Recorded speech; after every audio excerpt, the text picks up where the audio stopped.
eh bien c'est là-bas que les Camerounais doivent aller se renseigner pour savoir que leur soi-disant, leur prétendu présidenton est vivant, existe et est actif et opérationnel. Ainsi, on tient le Cameroun en laisse, on tient une bonne partie du peuple camerounais en laisse avec des manipulations de photos, avec des manipulations d'images.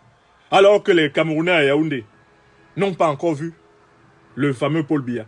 Alors que le gouvernement camerounais n'a toujours pas pu siéger en conseil de ministres avec celui qui est supposé être le chef suprême de l'exécutif.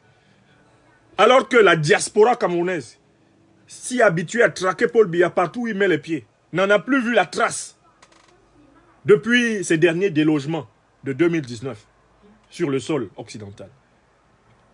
Tous ces gens-là se sont associés, les membres de la plus grosse flaque de boue du monde, le RDPC, au pouvoir au Cameroun, et la pseudo-opposition présente dans la diaspora, mais constituée de jeunes gens manipulés, des truands, financés par Motazé, pour faire semblant d'être des opposants, alors qu'ils sont chargés de casser l'opposition. Ils sont chargés de dissension contre l'opposition. Ils sont chargés de remplir l'opposition de diffamation. Ils sont chargés de créer des faux problèmes en permanence dans l'opposition pour empêcher la réussite de la mobilisation monstre du peuple camerounais. Donc, très sérieusement, qui a vu Paul Biya? Ni les pseudo-opposants de la diaspora qui se sont promenés avec sa photo avec Ballerine, ils ne l'ont pas vu, ils ont vu une image. Ni les Camerounais du Cameroun, et notamment les partisans du RDPC qui ont dit Paul Biya, Ayop, Ayop, qu'est-ce qu'ils ont vu? Ils ont vu une image, ils n'ont pas vu Paul Biya. Et donc, je m'étonne de la facilité avec laquelle un certain nombre de personnes ne veulent pas reconnaître une chose évidente que je vais vous dire. Moi, professeur Franklin Nyamsiwa Cameroun, j'ai toujours dit que Paul Biya était dans l'un des 3 États suivants. C'est moi l'homme de la théorie des 3 États. Parce que moi, quand je regarde une affaire politique, je la regarde de très loin. Je la calcule de très loin. J'ai dit que Paul Biya était dans l'un des 3 États suivants. 1. Mort. 2. Comateux. 3. Dans tous les cas, Paul Biya est dans un état de sénilité. Vieillesse sénile. Et j'ai dit que Paul Biya soit mort, que Paul Biya soit dans le coma, ou que Paul Biya soit sénile, dans les 3 cas de figure, nous devons constater la vacance de la présidence de la République du Cameroun. Je recommence.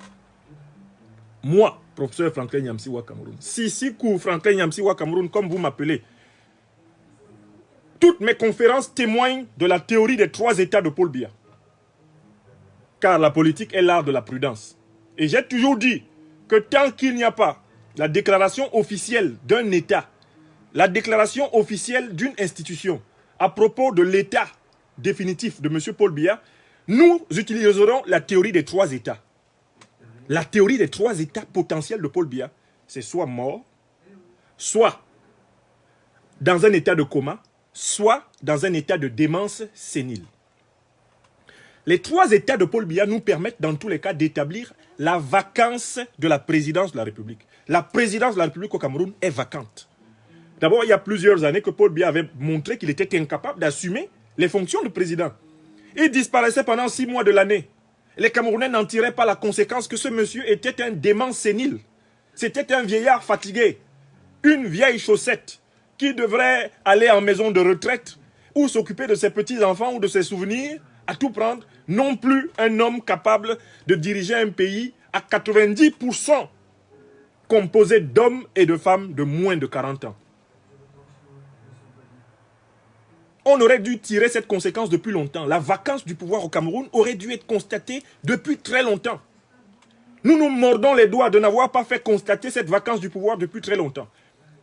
Le président élu du peuple camerounais, professeur Maurice Kamto, a accéléré donc le processus de prise de conscience qui aurait dû avoir lieu beaucoup plus tôt. Par la lettre qu'il a écrite à M. Kava Yegye Djibril, le président Kamto a provoqué une accélération de la prise de conscience de la vacance de la présidence de la République. La présidence de la République est vacante. Vous pouvez utiliser des photos, vous pouvez ramener du Paul Biya, vous pouvez même le faire danser dans Yaoundé. Nous savons, avec conviction rationnelle, nous savons avec conviction absolue, qu'il n'y a plus à la tête du Cameroun un Paul Biya capable d'exercer, même de facto, les fonctions de président de la République du Cameroun. C'est ça la vérité. C'est ça la vérité. Et donc, que nous importe-t-il? Si M. Biya est un cadavre, on a décidé de sortir des individus qui sont ses sosies. Des individus dont on voit par plusieurs photos et par plusieurs images qui n'ont pas les mêmes caractéristiques physiques que le Paul Biya classique. Je vous ai donné un indice, 2 indices, dans ma conférence d'hier ou avant-hier. Non, plutôt dans le deepfake de anti-Paul Biya que je vous ai diffusé. Je vous ai donné 2 indices. Tout d'un coup apparaît un Paul Biya sans ses points. Ces points de vieillesse qu'on connaît. Ces gros boutons de vieillesse qu'on connaît sur son nez. Un Paul Biya apparaît comme ça. Les Camerounais ne se rendent pas compte que ce n'est pas simplement du Photoshop. On est capable, entre-temps, depuis un certain nombre, peut-être d'années même et de mois, d'avoir créé des sosies du vieillard. Au regard de son incapacité à exercer le pouvoir, on est capable d'avoir créé des gens qui le remplacent.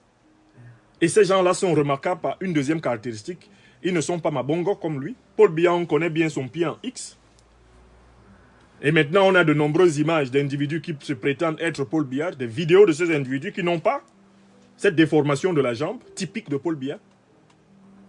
Et enfin, troisième caractéristique, les individus qui sont présentés aux Camerounais comme étant Paul Biya ne parlent jamais. C'est-à-dire que quand on sort les faux Paul Biya, les sosies, on ne leur donne jamais la parole.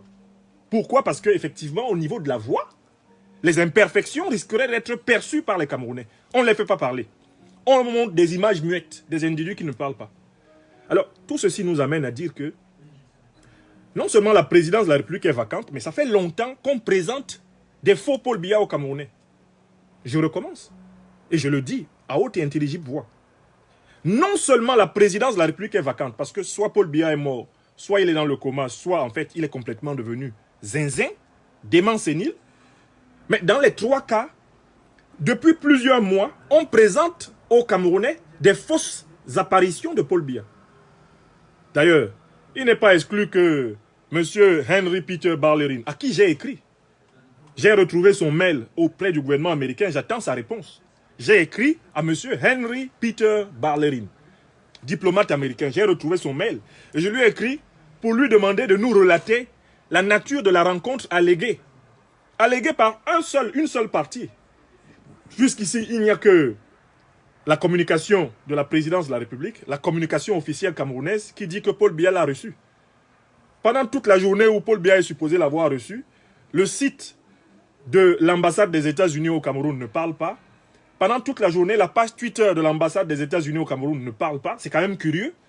Une rencontre entre un ambassadeur sortant et le président de la République qui n'est pas relayée le même jour, en direct, par les pages de communication officielle du gouvernement américain et notamment de son ambassade au Cameroun. Donc, je vous informe que je cherche actuellement à entrer en contact avec M. Henry Peter Barlerin pour lui demander si, 1, il a bien été reçu au palais de l'Unité à la date qui a été avérée, et de 2, si l'individu qu'il a vu lui semble être le Paul Biya auquel il a eu affaire avant.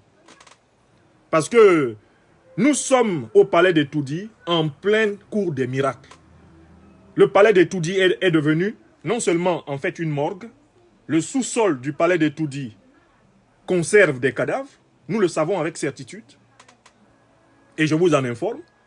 Nous sommes au palais des Toudi en pleine salle de cinéma. Le palais des Toudi est devenu un lieu de grand tournage de films. Et je vous confirme une fois de plus que M. Guillou, le 16 avril, n'a pas rencontré M. Biya. Les images de cette rencontre sont un montage incontestable. À aucun moment, M. Guillou n'a rencontré M. Biya. Ça fait 4 mois que je le dis, je suis fonctionnaire français, professeur de la fonction publique française. Vous imaginez bien que si j'étais dans mes torts, M. Guillou m'aurait déjà traîné devant les tribunaux pour outrage à diplomate. Il n'ose pas. Il a essayé d'utiliser RFI, France 24, TV5 pour me contrer, mais moi j'ai gagné la bataille de la communication. On sait qu'il est le diplomate le plus voyou, le plus grand voyou des diplomates français d'Afrique, c'est M. Christophe Guillou. Ça, je l'ai établi Et avec les plus de 100 000 pétitionnaires, nous avons gagné cette bataille. Nous avons gagné. Monsieur Guillou est connu maintenant par les Camerounais comme étant le principal représentant de l'ordre néocolonial au Cameroun. Le proconsul colonial de la France au Cameroun. Nous l'avons habillé pour tout l'hiver. Donc, ils peuvent s'agiter. Je dis bien que le 16 avril, Guillou n'a pas rencontré Biya. Tous les éléments qu'ils nous ont donnés ont été déconstruits par des contre-arguments rationnels. Et donc, moi, je suis en train de chercher, je vous informe, je cherche à avoir la réponse de M. Henry Peter Barlerin, puisqu'il est sur la terre. On va sauf que le trouver pour qu'il nous explique de quoi est-ce qu'on nous parle. Parce que, côté américain, il y a de nombreux signaux extrêmement négatifs qui sont apparus. L'image qu'on voit, par exemple, le cadeau qu'on voit M. Biya remettre à M. Barlerin, se trouve être exactement le cadeau que le Premier ministre lui a remis. C'est bizarre quand même. Donc, il faut que M. Barlerin nous dise et nous confirme éventuellement donc qu'un sosie de M. Biya l'a reçu au Palais de l'Unité. Un sosie. Les Camerounais n'ont plus vu Paul Biya depuis plus de 3 mois. Voilà la vérité. Vous et moi savez que nous n'avons pas vu Paul Biya depuis plus de 3 mois. Et que pratiquement depuis 2019, avec ses derniers voyages en Europe, Paul Biya n'est plus apparu en public. La dernière apparition prétendue, c'était autour du 9 février, autour de la prétendue élection législative, élection municipale, élection régionale, au Cameroun, où des gens prétendent l'avoir vu donc aller voter à Bastos. Et on a vu un vieillard complètement usé. Rien à voir avec les apparitions qu'on nous organise après. Et qui sont bien souvent des images rafraîchies du vieillard. Des images du vieillard 5 ans plus jeune que l'homme qu'on a vu. Par exemple, à l'école du centre, à Yaoundé, allant voter au municipal. Donc je le dis fermement. Quelle est la bonne méthodologie de comportement à adopter avec les apparitions de Paul Biya? La bonne méthodologie de comportement adoptée au Cameroun et dans la diaspora avec les apparitions de Paul Biya. 1. Il s'agit de maintenir le constat de la vacance de la présidence de la République. Quelle que soit la forme sous laquelle le fantôme de Biya apparaît, il faut lui opposer l'argument populaire et démocratique suivant. Vous n'êtes plus en capacité d'exercer, même de facto, les fonctions de président de la République du Cameroun. Nous, peuple du Cameroun, en avons pris acte. Deuxième élément important, quelles que soient les apparitions, que ce soit des apparitions, je ne sais pas, physiques, des apparitions symboliques, des apparitions iconiques, des apparitions fictives, etc., peu importe. L'ordre du jour au Cameroun est à rassembler le peuple camerounais pour obtenir la refondation des institutions électorales du Cameroun, après la libération des prisonniers politiques, la construction d'un espace de discussion, de dialogue, de consensus national. C'est tout. L'heure du Cameroun est à la reconstruction et à l'instauration d'une véritable démocratie, d'un véritable état de droit. Quelles que soient les apparitions de M. Biya auxquelles vous aurez affaire, il faut affirmer contre ces apparitions, monsieur, qui que vous soyez, vous ne comptez plus pour nous. Ce qui compte pour nous au Cameroun, c'est l'instauration d'un état de droit et d'une démocratie. Et pour cela, nous voulons que notre peuple prenne le pouvoir. C'est la deuxième attitude. La troisième attitude à adopter, mais elle consiste précisément à vous souvenir de ce qui vous a été prouvé. À vous souvenir que si Paul Biya était là, pendant la pandémie du Covid, on l'aurait su. À vous souvenir que si Paul Biya était là, au cœur de toutes les polémiques liées à sa disparition, il aurait donné des signes plus probants que ce que nous voyons. Et de vous souvenir que, en effet, ça va faire plus de 2 ans que les Camerounais ont pu identifier par plusieurs indices